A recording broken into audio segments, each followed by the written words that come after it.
What's going on, YouTube? So today we got our inserts in. So here's the insert. We got a nice piece. Got the stud on there. So what we got to do is drill a hole in the side of my head and cross our fingers that we don't hit anything important jacket-wise. I think there's plenty of metal there. We'll find out. I mean, I don't know what else to do, but besides try to put this insert in, and really this is like the last repair I'm gonna do. So what I'm gonna try is I'm gonna drill and tap, and then when I go to put the insert in, we're gonna put this extreme heat JB Weld around the threads inside there. So once it goes in, then the JB Weld forms like a metal casing around everything and should keep everything in there nice and tight.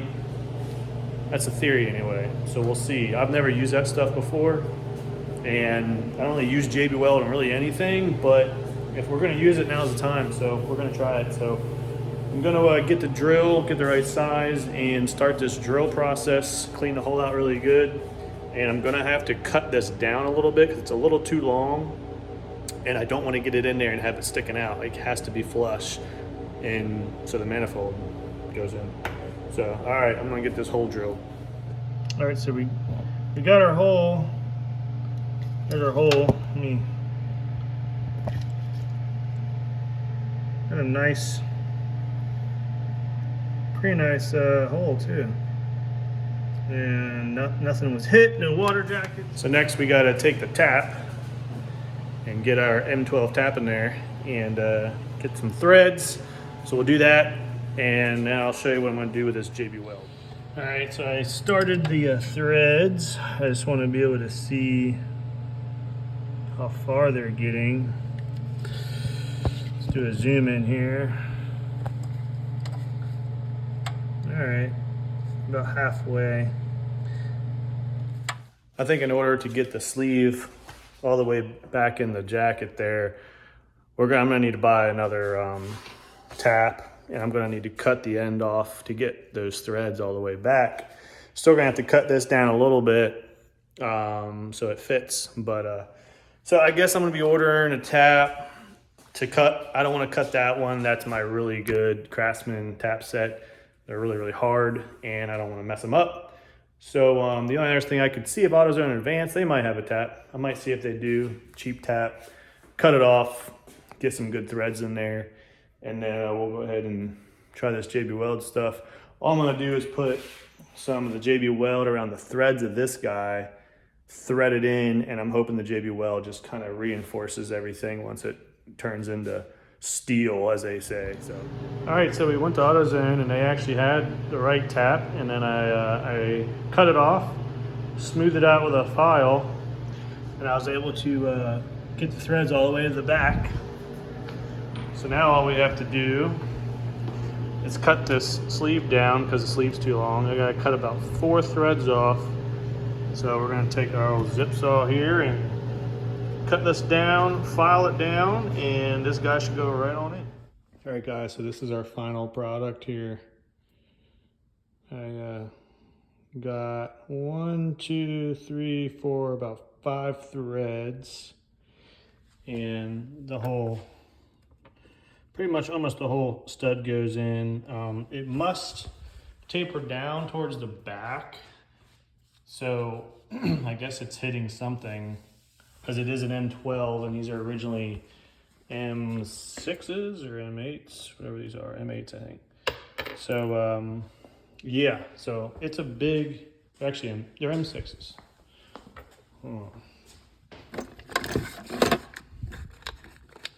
M8s, they're M8s. And we went to 10, and then now they're 12s. So, 12 is quite a large hole, as you can see from the other guys. So we're gonna go ahead and use this high temp extreme heat JB Weld. It's supposed to hold up to really high stuff, and it's supposed to cure like steel. So we're gonna try this. We're gonna smear it on the threads and then put this in and let it cure up, and it should be rock solid. We should be good to go. All right. So we're gonna attempt this repair today. I'm opening up our high temp stuff. Need something to mix it with.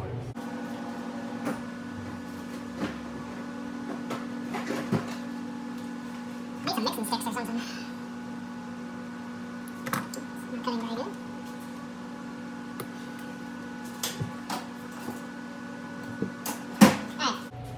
We're gonna attempt this repair. I opened up our high temp stuff. Apparently you just take some out and it just kind of looks like there's a liquid in there.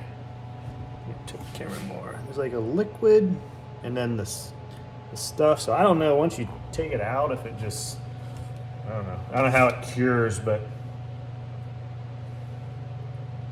it's weird stuff. Anyways, we're gonna take some out and we're gonna mix it up here. I'll show you guys what's going on here. So it's almost like a gritty paste. We're just kind of mixing it up real good.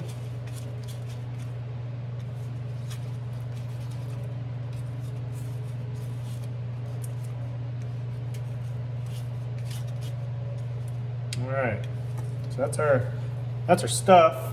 So now what I'm gonna do is I'm gonna not drop the insert. I already cleaned the hole that we made with brake clean, really good. And now I'm going to clean the outside of this guy as well with some brake clean. Blow it off with some air.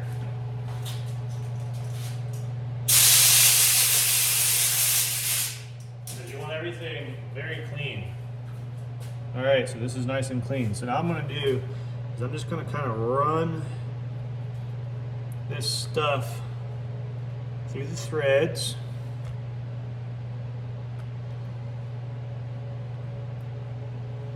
There you go. So I just kind of ran it through the threads there. All right, so now when we put it in, it should seal up. We'll give it a shot. All right, so we're in. Let's check out our repair here. I cleaned up as much as the stuff that I could. Might need to wipe it a little bit more. I don't want any of that stuff hardening up, but it's pretty flush. And I'm gonna leave the stud in. I'm not taking the stud out. The stud is what I use to tighten it up. There is two like tangs on it, but I had to cut those off for like a flathead. So I just use a stud to put it in, and then the plan is that the JB Weld stuff holds the sleeve and it concretes metals the sleeve in there. I'm probably not even gonna try to take the stud out like tomorrow or the next day. I think it's 24 hours. Yeah, it's 24 hours till cure. So I'm just gonna leave it and throw the manifold on when I get the turbo, and I mean, it's really strong. It feels really good to the touch, but you won't know till you really start putting some torque on it. So we'll see if it holds. I'll let you guys know if it's something worth getting. Might be a good way to repair a manifold stud, but I'm gonna let this stuff kind of cure up here on the table, so I'll kind of get an idea tomorrow how much it cures. They do say that heat actually cures it as well. So they say you can run a heat gun or something, or just start the motor and warm it, which I can't do right now, but I do have a heat gun. So if this is still kind of soft tomorrow, I might hit it with a heat gun, see if it starts to cure. and go from there. But the other thing I was gonna do is I got another pressure sensor. So I just get these cheap pressure sensors on Amazon, and the only one that I don't use that's cheap is my manifold pressure. I actually use an AEM 5-bar for that, but everything else in the car, like oil pressure, fuel pressure, and coolant pressure, I just use the little cheap sensors. They're like 20 bucks, and they typically last a year or two, and then they die out, and I get another one instead of spending, you know, like $100 to $170 on these really nice sensors that can also burn up. So I've had the coolant pressure sensor and my fuel pressure sensor on for probably 3 or 4 years, never had a problem. My oil pressure sensor, I think I replaced that one 2 years ago, and I had it did a funky thing before the turbo went. It was reading max pressure.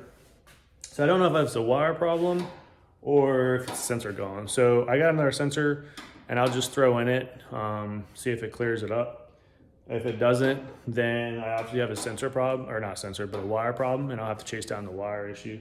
But I just do oil pressure, fuel pressure, and coolant pressure for data logs to make sure everything's looking good. So it's very important to have all that stuff on your data logs.